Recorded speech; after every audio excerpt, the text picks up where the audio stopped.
Hey guys, welcome back to Revived Witch. In today's video, I just wanted to talk you through the Broken Lands and the way I did to complete it. What are we? We're on about like day 8 of the account. I feel like we just finished the 7-day login, so I think we're on about day 8 of the account. Now, I did have some luck in my summons this morning, and that did help me, but I just wanted to talk about it, if not to like completely clear it. Maybe it's like your week 1 or your week 2 and you want to maybe just get as far as you can to get those extra premium currency, extra mana, all that juice. I just wanted to go through the strategy I used because it was pretty basic, and you can really sort of cheese these things pretty well. So let's get into it.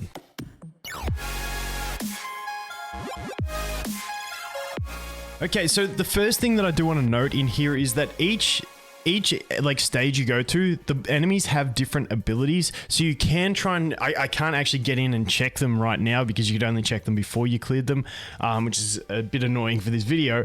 But the thing is, they also go up in level, every one, so you can play it towards their abilities and stuff like that, but you can also just play it towards, you know, which characters you have that are the strongest. Now, a big key for clearing this is going to be gear sets. If you have a few, like 3 decent gear sets, it's going to make things a lot easier. So for me, basically, I had these 3 sets. So I got this one. You can see I got my chest. Even if you don't have the weapon for the specific character you're using, for instance, in my first team, I was using Compeller Chick, and I actually literally have zero Compeller weapons, so she didn't even have a weapon. So like, it doesn't even matter because as long as you've got the main pieces, you're pretty much good. If you're using a few tanks, it's handy to have a tank weapon, stuff like that. So I thought building characters was going to be more important to clear that content, but really just having a few good gear sets makes it so much easier as well. So this was my second gear set. Like I said, you know, it's a ranger weapon. She's the only ranger I have, but we did have the second chest piece and ring. And then this was my third one, which, you know, I had these 2 here, which, you know, those gear aren't even upgraded really well. I haven't put any effort into them. And just those 2 main sets really got us across the line. So what you can do is you can swap the gear off of your main characters and put them onto the other characters that you want to use for that stage. Once you clear the stage, you come back here, take the gear off, put it on the next guy. So what I did, as you can see, so my first team was using Ascension 2 level 60 over here, Ascension 2 level 1, and an Ascension 1 level 40. That was my first team. I actually cleared the first one with that. Now, keep in mind, if you're doing it like this, like those are low levels for this, I did have to play it on manual, swap around the order a bit. Like, I've got the Phoenix chick, but I haven't even unlocked her passive. So like, if I had her passive, it probably would have been easier, but you know, I didn't have it. So I just played around with it and made it work in the end. Then if you do, and keep in mind, like I said, I got lucky with my pulls. I did just pull an A Fallen, and obviously I did buy the Ella, so that was the purchase there, and I re-rolled for what's her face, Caledonia. So, you know, a bit lucky, but like the principle still applies. Swap your gear around. The first enemy, try and go with some of the units that aren't your core units that can actually dominate, that you don't need for anything. And it's like, if they're decently leveled, you can get through that. For stage 2 and 3, I used Ella.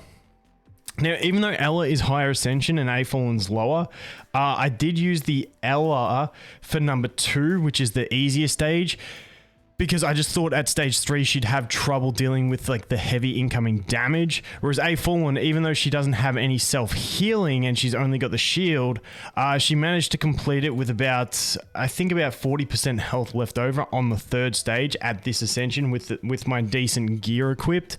So that wasn't too bad. And if you've got a Ascension 4 A Fallen, you'll do it easy. Now, if you don't have that, keep in mind, like I said, you might have to progress a little bit further. Maybe build another tank, find a tank option and a healer, and then you can go from there. It's going to be a balance of what you have. Past that, like I said, so I did Ella on the second one, I did A Fallen on the third one, and then for the final one, I just used my main team, which is Caledonia, along with, I always forget the healer's name, Sinetia, and then Solania, dude, I suck. I've said these names so many times, I still suck at them.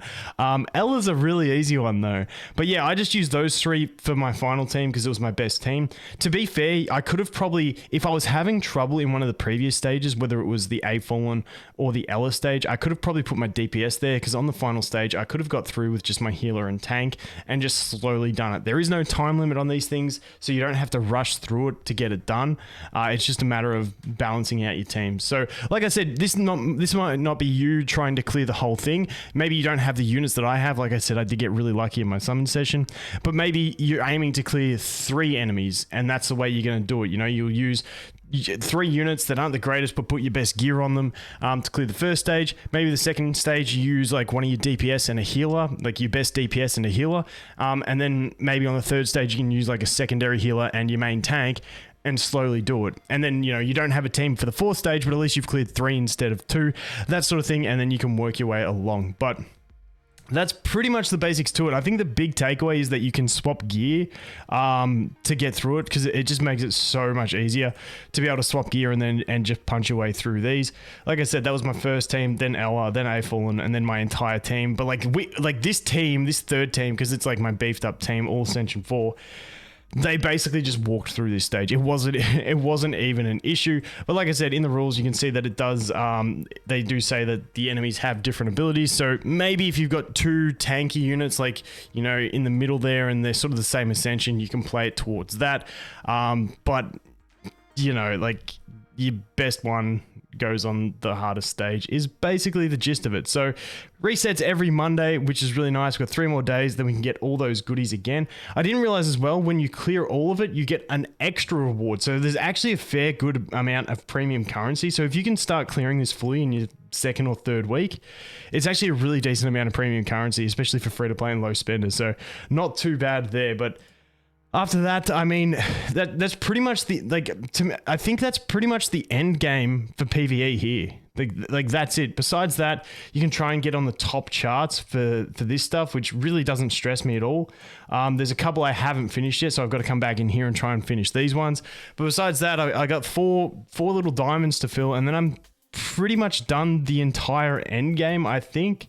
And then it's just a matter of PvP. So what I'm really hoping the game will implement, really hoping, is some like real-time PvP or some sort of PvP format where you get unlimited attacks every day, but you can only get a certain amount of points per day. So it's like you'll end up maybe climbing a ladder without actually earning points, but then you can still have fun climbing the ladder. If they did it in real time, where you could fight people in real time, played on manual, like it's forced manual one-time speed, I think that would be fantastic.